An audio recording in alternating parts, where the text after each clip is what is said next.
Computer chips have physical limitations. When transistors get too small, electrons start to behave in ways that make the hardware modules less reliable.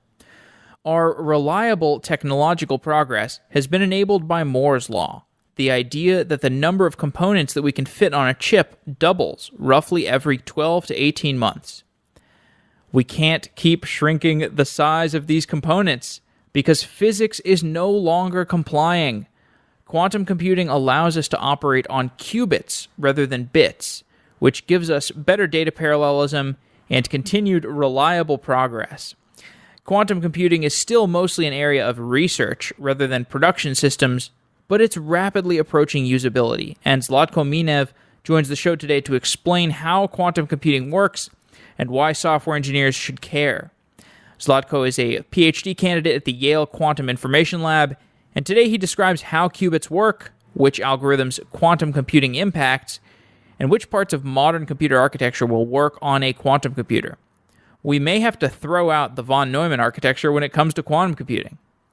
This episode is a great complement to the episode we did with Vijay Pandey from Andreessen Horowitz about quantum computing. So check out that episode if you're looking for more in the quantum realm, and I'll certainly continue to cover it.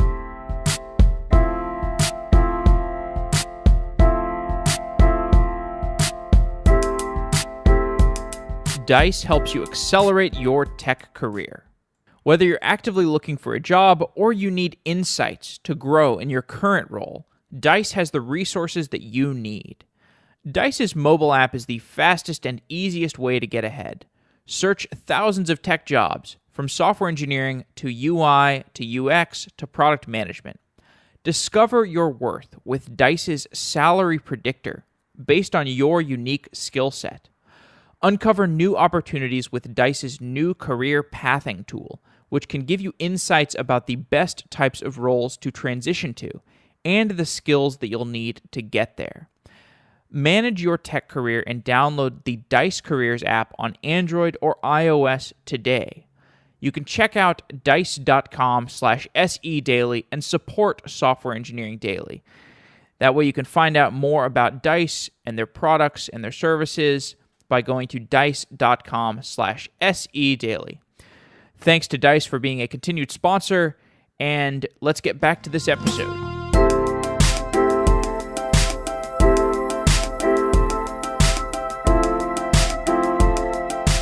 Zlatko Minev is a PhD candidate at the Yale Quantum Information Lab, also known as the Q Lab. He's the founder and chair of Open Labs, and he is the recipient of the Yale Jefferson Award for Public Service. And today we are talking about quantum computing. Zlatko, welcome to Software Engineering Daily. Hello, Jeff. I'm glad to be on. We did a show previously about quantum computing. It was from the standpoint of a venture capitalist who invested a lot of money into a quantum computing company called Rigetti Computing. That's the name of the company, the quantum computing company. Today's show is going to be a little bit lower level. We're going to talk about how quantum computing actually works. If people want to know about motivations for this show or the higher level atmosphere, the business atmosphere around quantum computing, that previous episode might be a good place to start or to listen to after this episode. But in order to ease us into a conversation about quantum computing at this lower level, I think we should start with the physical limitations of our modern consumer computers. I've got a laptop on my desk right now. I've got a smartphone in my pocket. What are the physical limitations in the processors of our modern consumer computers? All right. Thank you for starting with this question.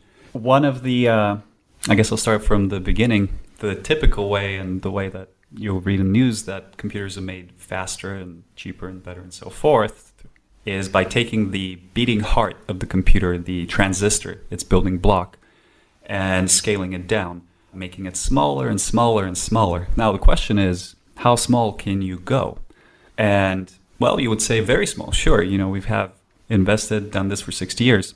If you take your, say, iPhone and you zoom into the processing unit, the chip, its heart, and you go down to the level of that building block and you look at it and you could sort of zoom in, you could actually count the size of its features in number of atoms So it's about 100 atoms across at the current stage, at sort of 12 nanometer lithography stage that folks are doing. So we've really gone very far away at the moment from wires or, vacuum tubes. If you love guitars, you probably know about vacuum tubes. We've gone down to the atomic scale in terms of what chip manufacturers like Intel and AMD and so forth are doing.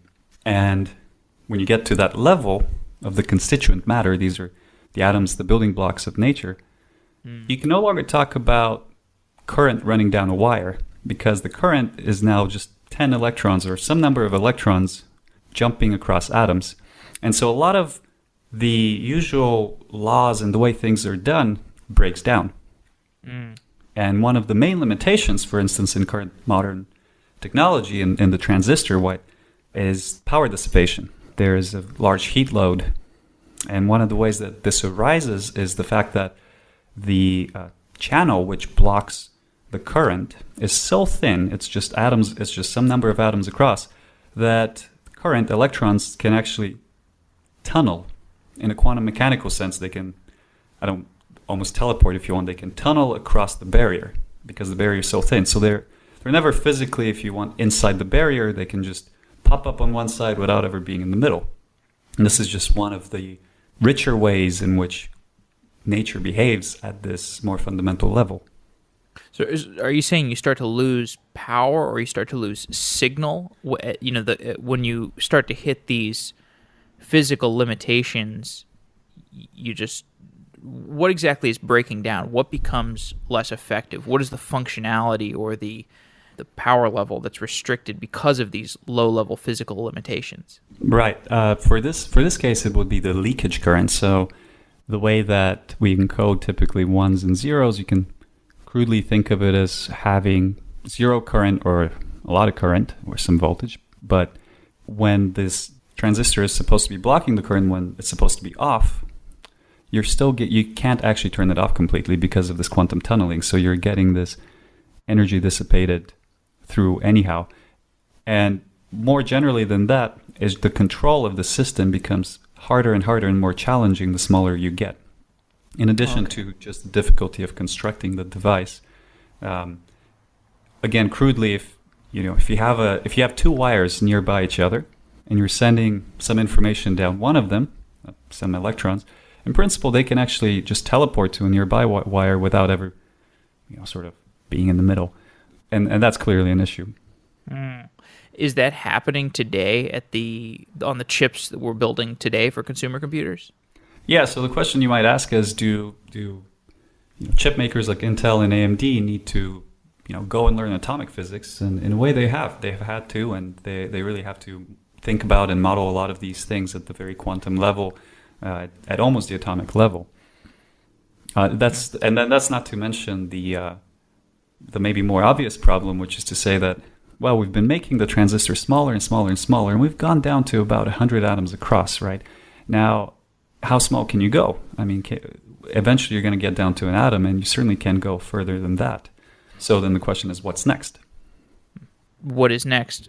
We could answer with quantum computing. So let's talk a little bit about quantum computing, and we'll come back to modern computer systems and slowly bridge the gap between modern computer systems and quantum computing. What is quantum computing? Just give the high level 10,000 foot view. All right, let me give a shot at this. Quantum computing. Well, it's not just a better version of classical computers. Okay, it's not just making a classical computer a little bit faster or a lot faster. It really takes and it also encompasses. So basically, in principle, everything we have already done in terms of computers is a subset of what is possible with a quantum computer. Okay, quantum computation is maybe the scientist's way to answer some of these challenges with the scaling down and coming down into the regime of the nuisances presented by quantum mechanics for chip makers. Okay. Now, what are seen as nuisances and problems to chip makers like Intel and AMD in terms of these quantum effects, to scientists are an opportunity. They're extra richness of nature that we have never tapped into previously. It's new potential, if you want, that hasn't been capitalized. And quantum mechanics originated in the 1910s and so forth. So it's been about 100 years since we understood that quantum mechanics, quantum physics describes what these atoms do. And it's only really in the last 20, 30 years or so that we have started to be able to not just look at the effects of quantum mechanics, but start to tame some of them and start to think of how to use them for useful technologies and to be able to actually control them. Quantum technologies are very precarious things. Quantum systems, are very precarious things. They are quite susceptible to a number of noise processes, and this extra richness, well, it's more to deal with, and so you have to figure out how to deal with it. Okay, so you've given us an overview of what quantum computing is. Where are we today? Because this idea has been talked about for such a long time, and just a few companies are starting to do work around it, or actually, I guess companies have been doing work around it for several years. There's, the Rigetti funding was more recent, but I know Google has been putting money into it. Microsoft's been putting money into it for a while. There's that company D-Wave.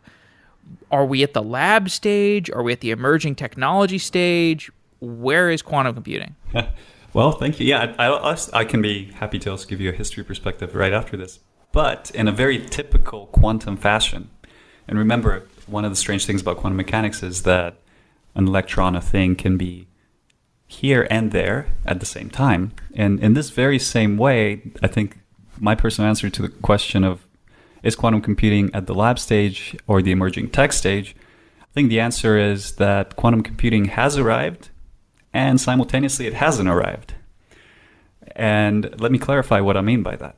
You're right, the idea of quantum computation, that you can take this extra behavior of nature at its most fundamental level, that initial idea maybe precipitated in the late 80s. But it wasn't really until 1996 when Peter Shor came up with an algorithm that would break essentially the RSA, the standard encryption model, cryptography model in terms of how we encode our information and protect it from bad people. It wasn't until then that it gained a lot of attention, because suddenly it was realized that it could provide an exponential speed up over what's classically possible. So that was one of the very first applications. But there was a lot of skepticism in the following years, knowing that quantum computers the quantum machines are very susceptible to noise. And as people progressed, there was this big revelation all of a sudden that, well, we can do error correction even on quantum systems and get around this issue of the noise, in addition to just building and controlling them better. And fast forward to today, or actually let's say 2 weeks ago, even 1 week ago, at the Microsoft Ignite conference, Microsoft CEO announced, he said, there are 3 key technologies that will drive us forward. It was augmented reality, machine learning, and quantum computing. So for the software developers on the podcast, I think you'll be excited to know that by the end of the year, you should be able to download Microsoft Visual Studio and do quantum coding in a new quantum programming language, as well as simulations. Now, this is just one out of a few possibilities in terms of where you can actually start to get applications and really either work for a startup or an established company or develop code for quantum software. So quantum software, I would say, is arriving at this very moment. There seems to be a lot of attention on that. There's also the IBM Python module package. There's the Rigetti one. There's the D-Wave one, just to name a few. At the same time, have we built a quantum computer yet? No. We haven't yet built the full machine. We've built very small prototypes of it. And I guess in the later part of this talk, we'll probably get into what are some of the architectures and so forth. But I would say that, go on. Yeah. So great. So you've given us a picture for how things stand today, industry-wise. Yep. Let's talk fundamentals. In computer systems, information is represented as bits. We have a hard drive where these bits are represented as different regions of magnetization. We We have other parts of the computer where bits are represented as high or low voltages. This is when information is moving around. And we seem to have settled on the binary system where a given bit can be in one of two states. So yes, why do we represent things in terms of bits? Just ones and zeros and two states when we could represent them in so many different ways. And why is it relevant to quantum computing? Perfect. We don't have to. We don't have to use bits. That's maybe the simplest answer. We could use 3 states or more states of the system to encode the information. It has just been that, in fact, there's also analog computing and neuromorphic computing now, which are coming back, and that's a different way to represent information, which is actually potentially quite viable. But anyway, we came down to the idea of bits, I believe, because it's the most irreducible building block. And also theoretically, this is an easy way or a good way to study the scaling. Now, the idea was that if you can build just one building block and then you could just scale it up and make billions of them, if you could make one good one and then make a billion good ones, it didn't matter so much if it's 3 or 2, and 2 seemed like an easy way to do it that was scalable. So maybe that's the big picture view. And how it's relevant to quantum computing, in a way you can say quantum computing is different because you don't just encode the information in 2 bits. Is the coin on the table facing up or facing down? That's one possible representation of the information. Or a seesaw, if you want. Is the seesaw on the left side or the right side? That could encode a 0 and 1. Now in quantum computing, if we take the coin analogy a little bit further, I could say, well, okay, the direction in which the heads of the coin point, that's 1, and the other way is 0. But I can take that coin and pick it up off the table, and all of a sudden I have a different way to encode the information. The information is still 1 or 0, right? There's still just heads or tails. The coin doesn't change. But the direction in which the head faces can now point anywhere in 3D space. You can think of a little arrow that you hold in your hand.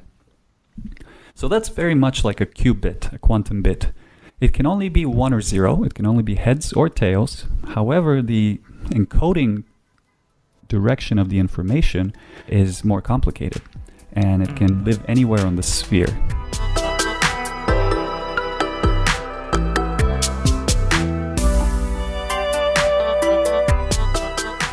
You are programming a new service for your users, or you are hacking on a side project. Whatever you're building, you need to send email. And for sending email, developers use SendGrid. SendGrid is the API for email, trusted by developers. Send transactional emails through the SendGrid API. Build marketing campaigns with a beautiful interface for crafting the perfect email.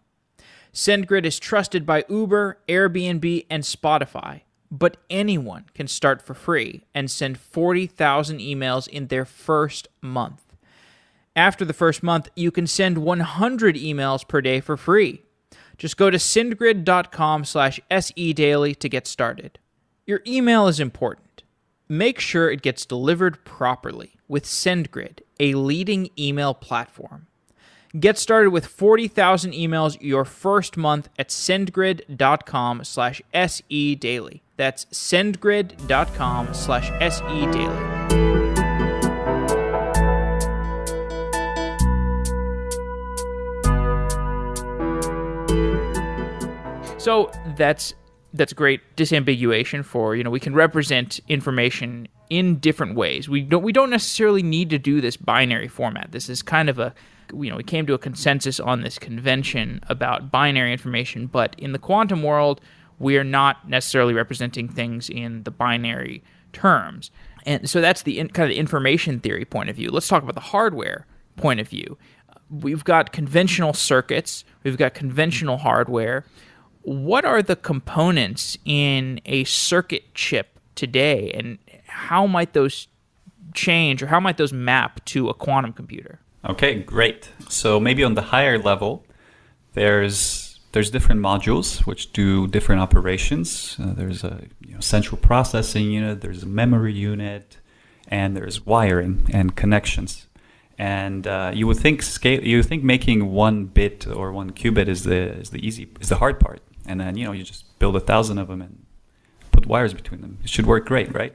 Well, putting things together is actually one of the main challenges of systems, and especially how do you interconnect, and putting two things together doesn't mean they'll both work just as well. So there's a lot of work that goes into the interconnects and also the isolation of each of the modules, so that they really work as independent modules and they're not interlinked. And by the way, when you say modules, you're referring to AND gates or OR gates or NAND gates, right? Yes, and OR and NAND, and even on a higher level in terms of circuits built up of those, which it's really like a matryoshka doll, like one of those Russian nested dolls, because there's modules and modules and modules. And it just, it goes crazy from there. Right. So one level modules might refer to AND gates and OR gates. And this, if you take a Boolean algebra class or a electrical engineering class, you have ones and zeros, low voltage and high voltage, and you use AND gates and OR gates to create more complex logic, like an arithmetic logic unit, which might also, you could refer to as a module. And these different modules fit together to be constructed into robust operations. Precisely. And all of this is actually quite analogous to the quantum computing world, but each of those steps just gets 1,000 times harder. Yeah. So we've got these traditional chips, these circuit chips that are built up of modules, these AND and OR gates, and then those AND and OR gates build up into higher level modules like arithmetic logic units, and eventually we get to actual computing. Computer architecture fits together like that. But at the lowest level, these AND and OR gates are built out of transistors. These transistors consist of electrons that are flowing through or being blocked, in the sense of 1 or 0. And the transistors, as they get smaller and smaller, the pathways are becoming as narrow as an atom, and traditional computing starts to get less reliable when these transistors get narrow, when the channel gets as narrow as an atom. So we've been forced into this place where we have to build at the quantum level, and this creates a difficulty, but it also creates an opportunity. Explain what's going on. You touched on it a little bit earlier. Maybe you could refresh us. What is going on when these transistors, these channels, get narrower than an atom? But what are the opportunities also at this quantum level? Great. You're right. The transistor is essentially a 3-port device. There's an in, which is the emitter, an out, which is the collector, and then there's a base, which regulates the flow of current through the device, through the in to the out. And as all of these features get a lot smaller, usually that has been and we're able to increase the clock cycle or the frequency at which these things work, all of these quantum effects become more and more pronounced. As you go to higher energies and as you get to smaller and smaller scales, this is the world of quantum mechanics, the world of small things. Okay. And so in quantum mechanics, there are a couple of things that are essential to the idea of quantum. One is that things are discrete, 2 is that they're random, and 3 that they can tunnel through barriers, for instance. And so when you establish an electrical barrier between the input or and the output, then as the frequency or the energy and it gets larger, and as you make the barrier smaller, it's more and more likely for the electrons from one side to tunnel to the other side. And so that causes a lot of limitations in terms of power consumption and so forth.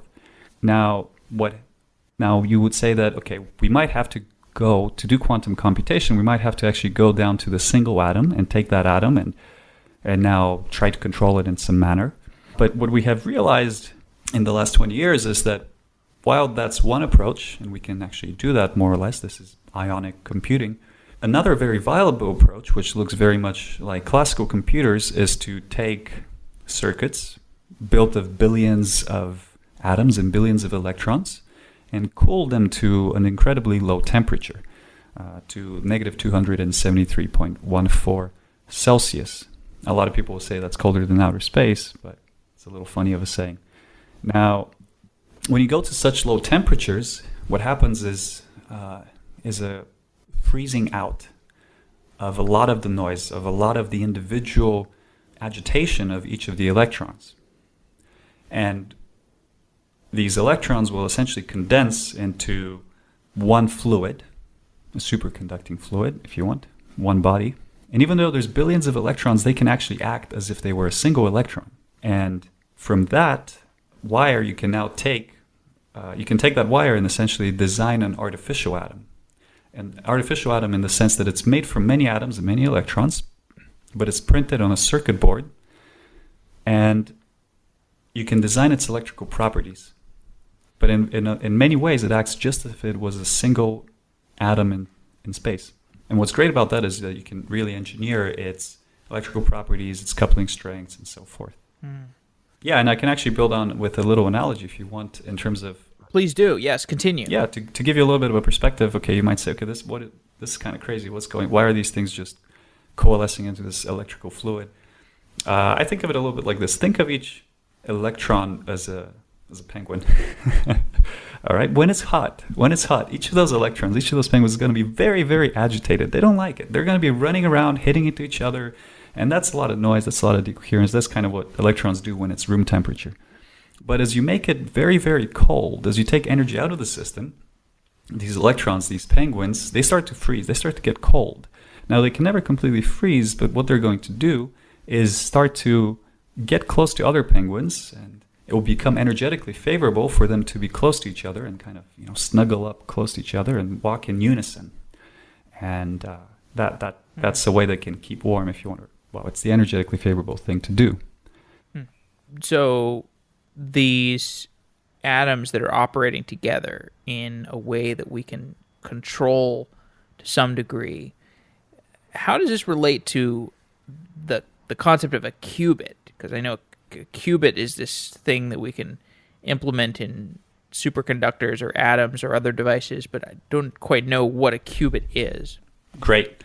So one of the issues we talked about in a classical computer is, there's this extra flow of electrons, and that causes dissipation. It causes heat load, and but modern supercomputing centers are really limited, for instance, by the heat load. There's even by the heat load and also by the power consumption that they require due to the heating. And there's even plans to build nuclear reactors next to supercomputer centers. That's how much power these things take.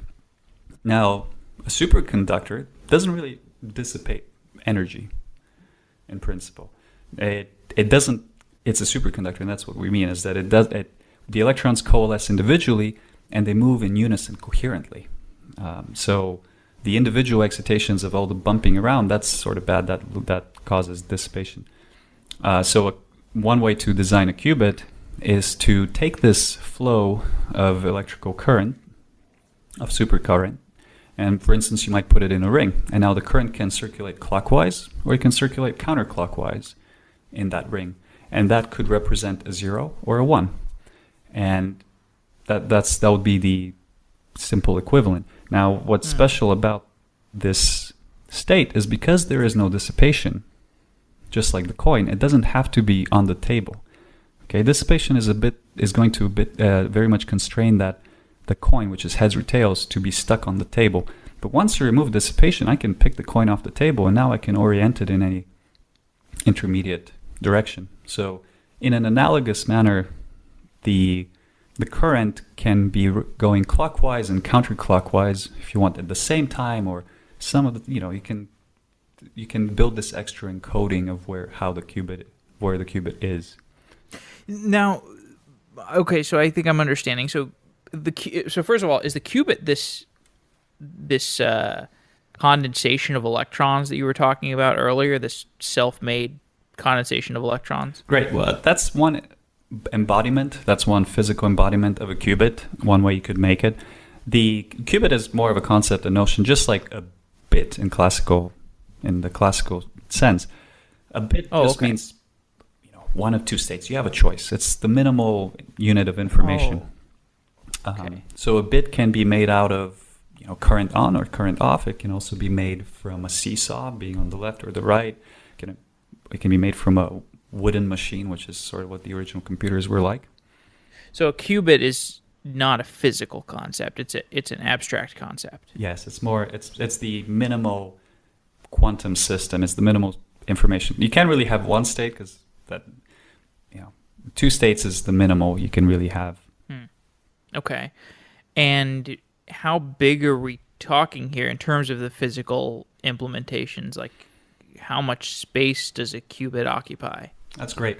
So there are two things to that. The first was that there are atomic qubits made out of individual atoms, which are exactly one atom large. Now, working with those qubits is a bit more challenging in the sense that you can't just have this atom like floating in space. You have to entrap it. You have to, isolate it from the environment and so forth. So there's some complexity associated with that. But it's really just one atom large. A superconducting qubit, on the other hand, can be billions of atoms, and you can make its size more or less whatever you want. It can be a millimeter, or we can even build them down to the nanometer size. So the current superconducting qubits are physically going to be a little bit larger than the transistors.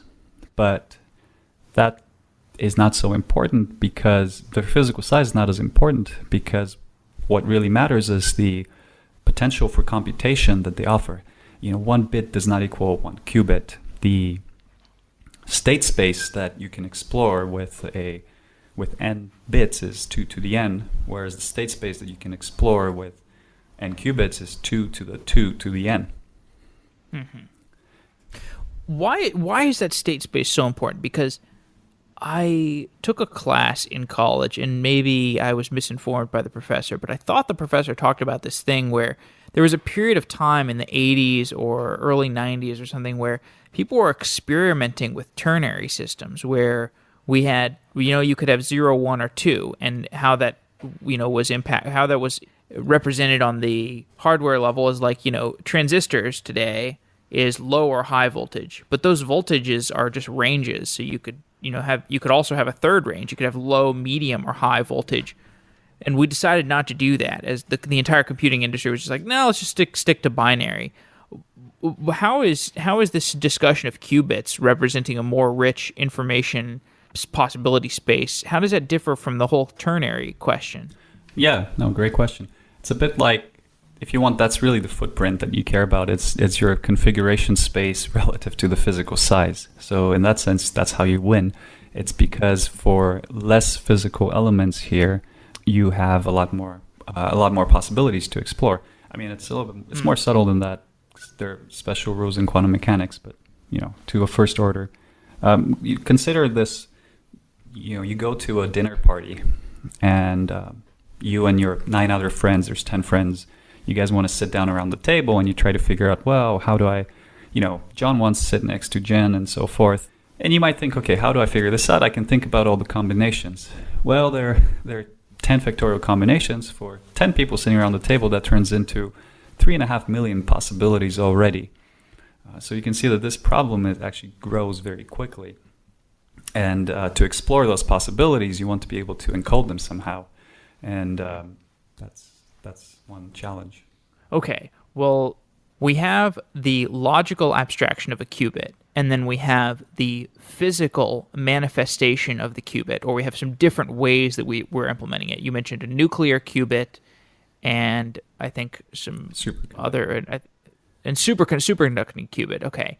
In these cases, what are we doing? Like, how are we taking advantage of those physical properties, and what can we do with a qubit?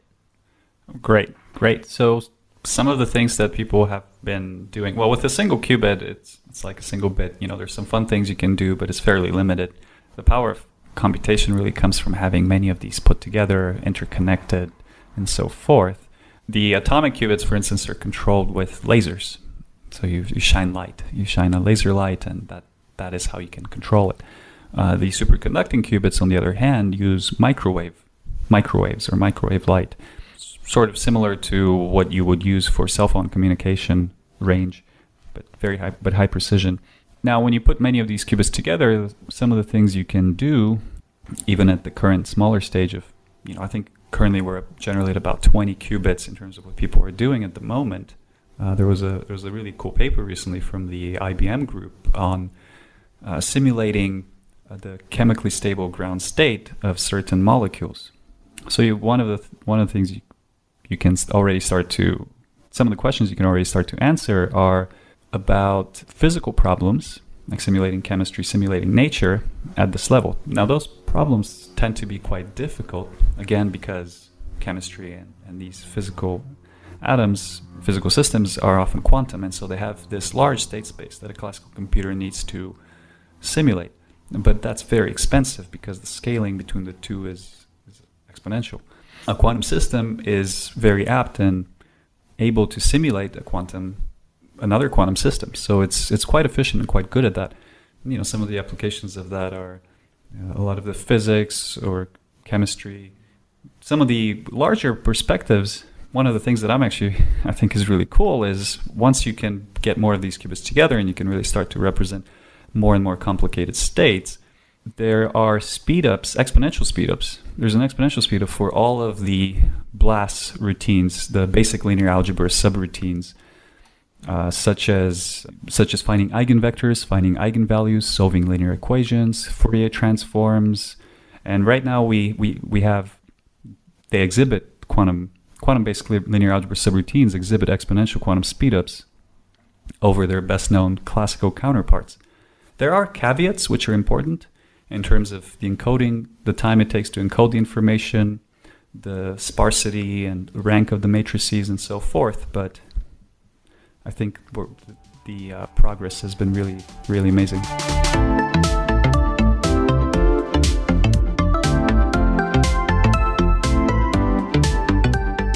At Software Engineering Daily, we need to keep our metrics reliable. If a botnet started listening to all of our episodes and we had nothing to stop it, our statistics would be corrupted. We would have no way to know whether a listen came from a bot or a real user. And that's why we use Encapsula, to stop attackers and improve performance. When a listener makes a request to play an episode of Software Engineering Daily, Encapsula checks that request before it reaches our servers, and it filters the bot traffic, preventing it from ever reaching us. Botnets and DDoS attacks are not just a threat to podcasts. They can impact your application too. Encapsula can protect API servers and microservices from responding to unwanted requests. To try Encapsula for yourself, go to encapsula.com/2017podcasts and get a free enterprise trial of Encapsula. Encapsula's API gives you control over the security and performance of your application, and that's true whether you have a complex microservices architecture or a WordPress site, like Software Engineering Daily. Encapsula has a global network of over 30 data centers that optimize routing and cache your content. The same network of data centers are filtering your content for attackers, and they're operating as a CDN, and they're speeding up your application. They're doing all of this for you, and you can try it today for free by going to encapsula.com/2017podcasts, and you can get that free enterprise trial of Encapsula. That's encapsula.com/2017podcasts. Check it out. Thanks again, Encapsula.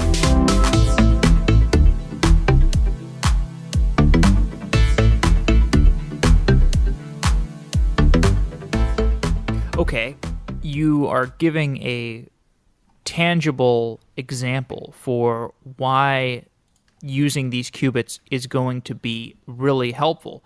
We've got all these matrix operations, these mathematical operations that computers are doing all the time, whether we're talking about scientific applications or signal transfer, I think is like, what you see a lot in Fourier transform stuff. Of course, machine learning is all about matrix multiplication at the lower level. That's why you see people like Intel and NVIDIA rebuilding their chips to do, and like the tensor board or the tensor processing unit at Google. They're rebuilding these systems to do matrix calculations faster. Tell us how we do some of these advanced operations. How are we going to take advantage of qubits to do machine learning faster? All right. Let me give you one of the possible examples. Suppose you have a maze, and take a particular concrete example. Maybe as a kid, you played with one of those little boxes. It's a maze, and there's a little metal ball, and you have to kind of take the box and like twist, turn it left and right in space until the ball goes from point A to point B on the maze. Now, how would one solve this problem classically?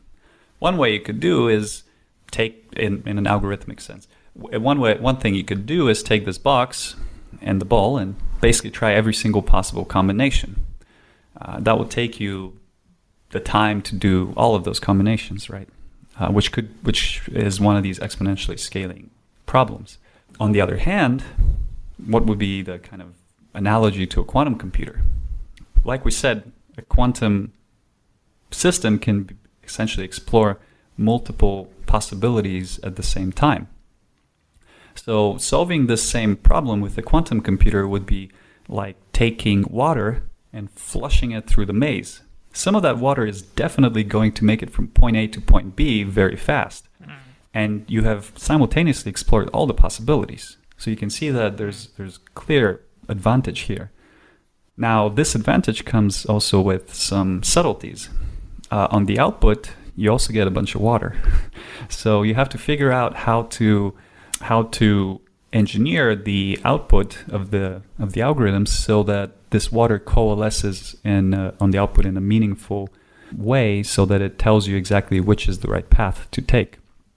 And this is where a lot of the subtlety and trickery of the actual designing of quantum algorithms comes from. They offer so much more richness, but that richness also means they're more complex to work with. So we have to learn the rules of quantum software. So maybe how that would be analogous. So your analogy, how that would be analogous to a machine learning problem is, I think in machine learning you want to test different weights, different hyperparameters in each iteration of your training, and you want to do all this training, and typically you have to do it iteratively, but maybe in a quantum world you could test a bunch of different iterations all at once and then just check the outputs against each other. To build on that, there's quantum annealers are a very popular approach pursued by a number of people.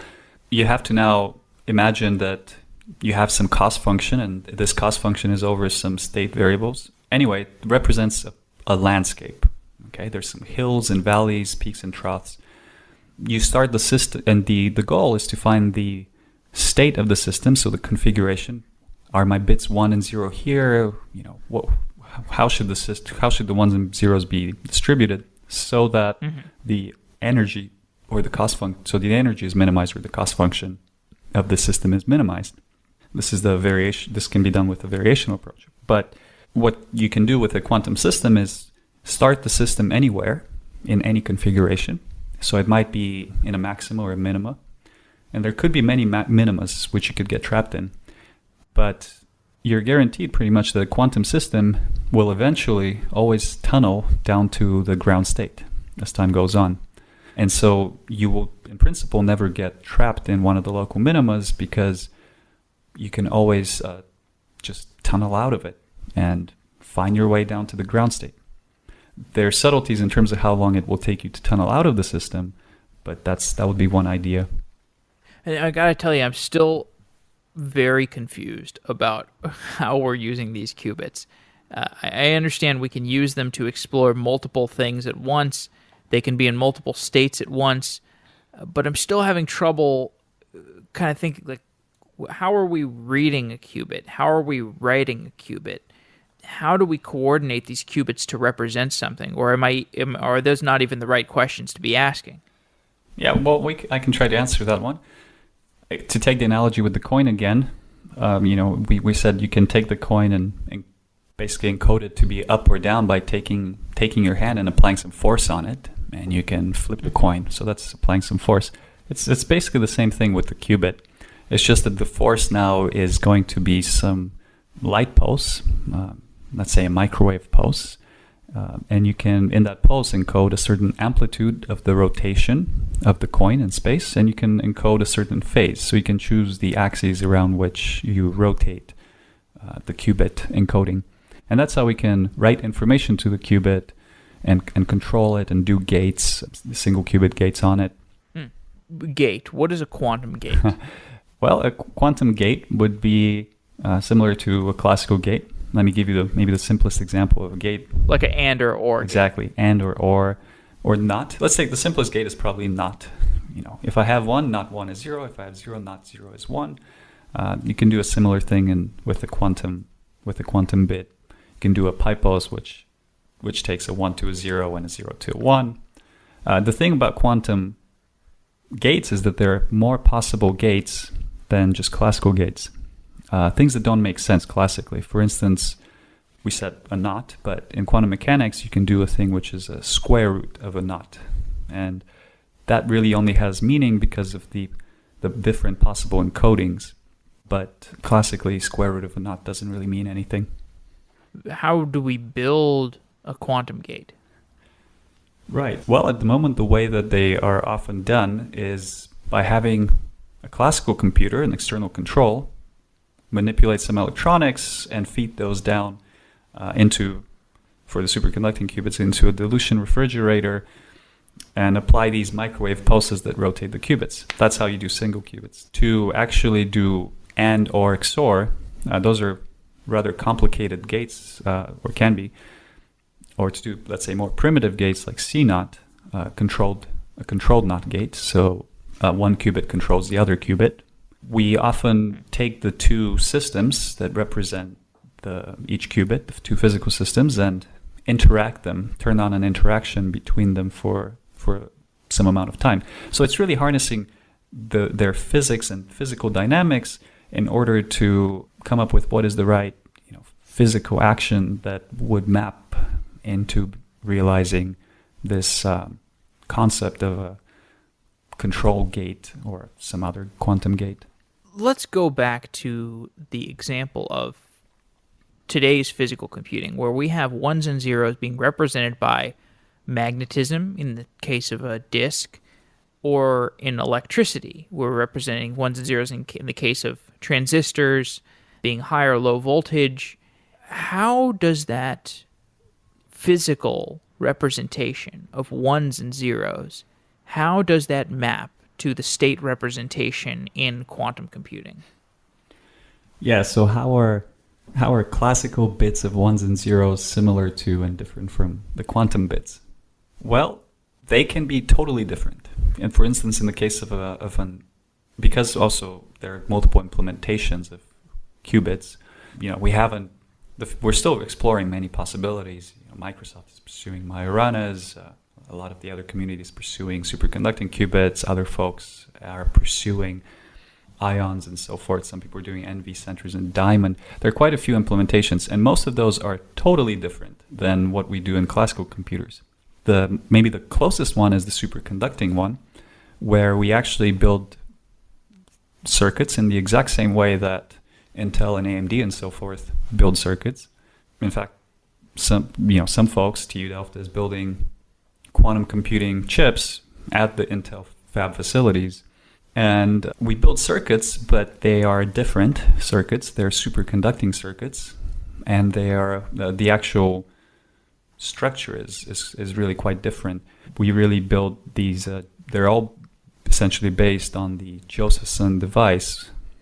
For Josephson was awarded the Nobel Prize some time ago, and that's one of those effects again that uses the tunneling of electrons or Cooper pairs through a barrier.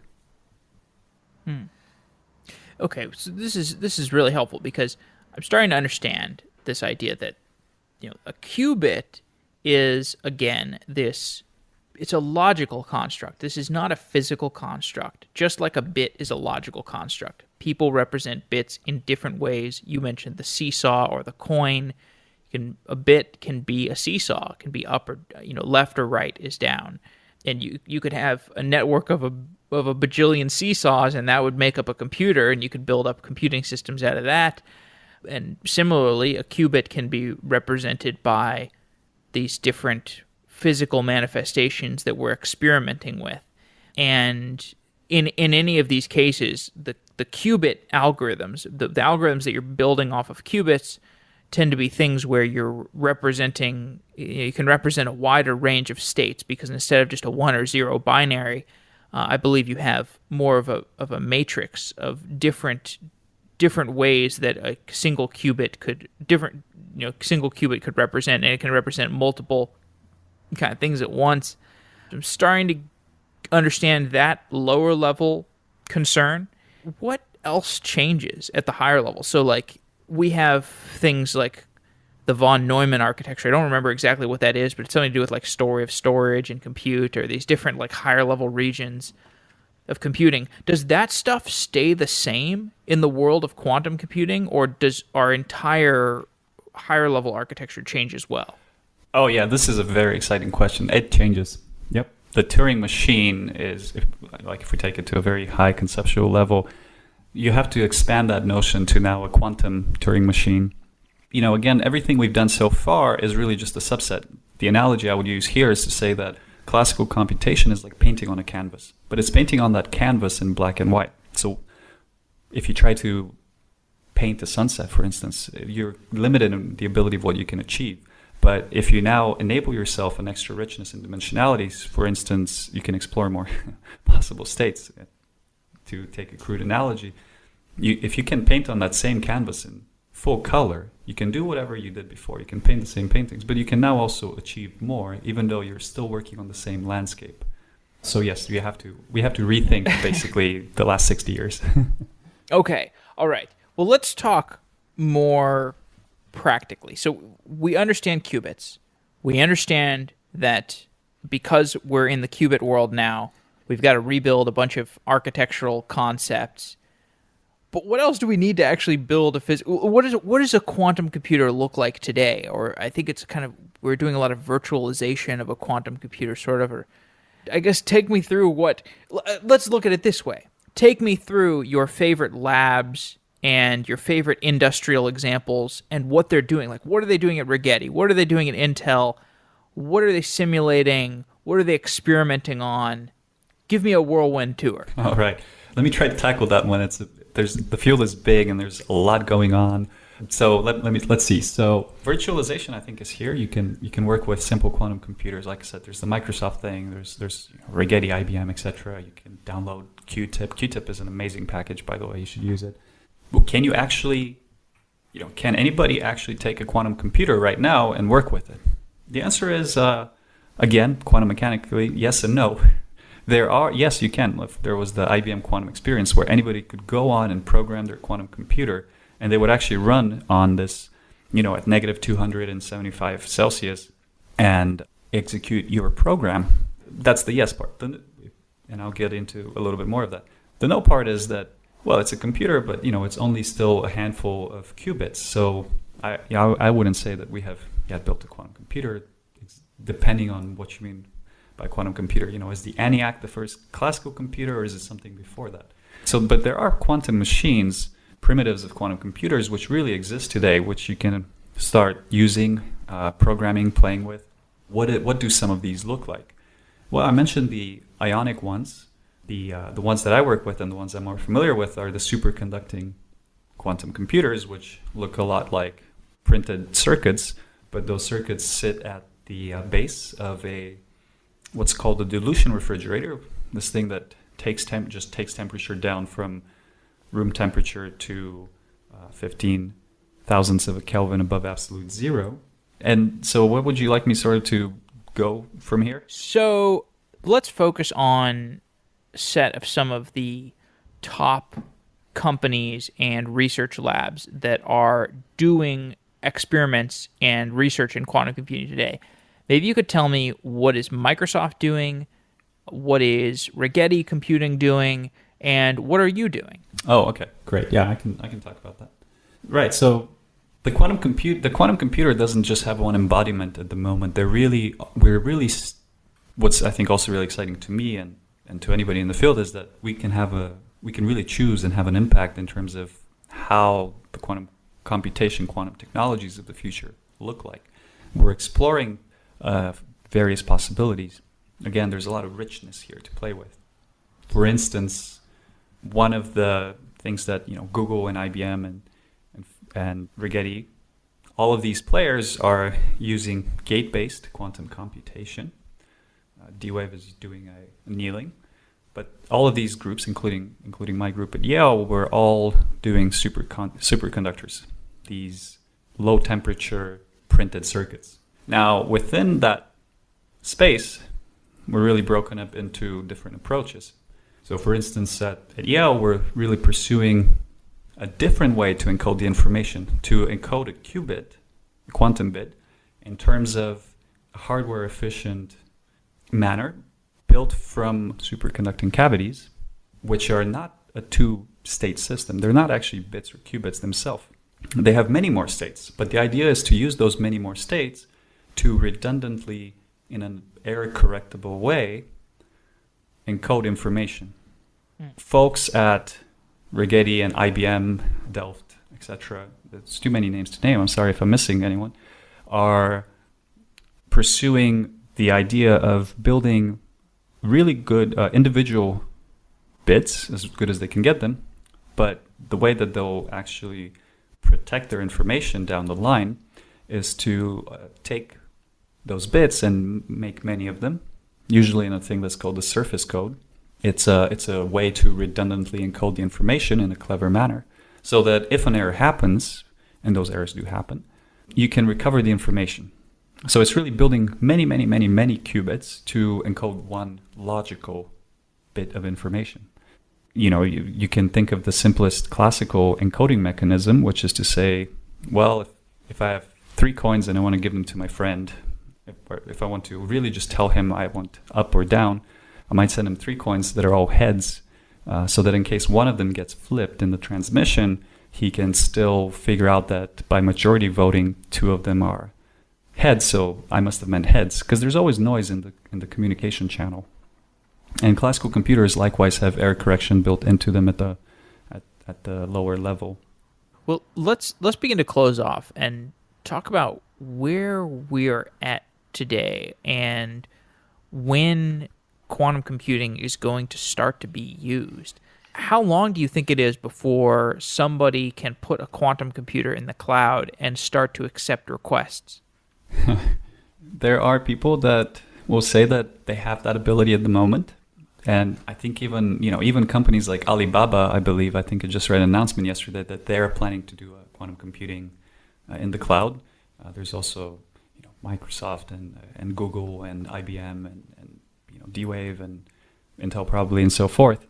But again, when we say quantum computer at the moment, we really mean a handful of qubits. Now, even though it's a handful of qubits, because of this 2 to the 2 to the n idea, some of the computations you can do are already getting to that stage where we can do problems that no classical computer can hope to do at the moment. It's questionable whether we've reached that at the moment, but a lot of the projections are that by the end of this year, we'll really break through some of the first examples of algorithms and solutions to problems. A lot of them in the simulation of physical systems or chemistry that will be able to do problems that classical computers shouldn't be able to do anytime in the near future. This is this whole notion you might read about in the news about quantum supremacy. So quantum supremacy, it doesn't mean that quantum computers have broken all classical computers, but it will mean that this is really one of the tipping points of when quantum computation starts to get ahead of potentially what's possible with classical computers. All right. Well, this has been a great explanation for how quantum computing exists today, where it's going, and some of the big questions that remain. So Zlatko, I want to thank you for coming on Software Engineering Daily. It's been great talking to you. It's been great being here, Jeff. Thanks to Symphono for sponsoring Software Engineering Daily. Symphono is a custom engineering shop where senior engineers tackle big tech challenges while learning from each other. Check it out at symphono.com/sedaily. That's phono.com/sedaily. Thanks to Symphono for being a sponsor of Software Engineering Daily for almost a year now.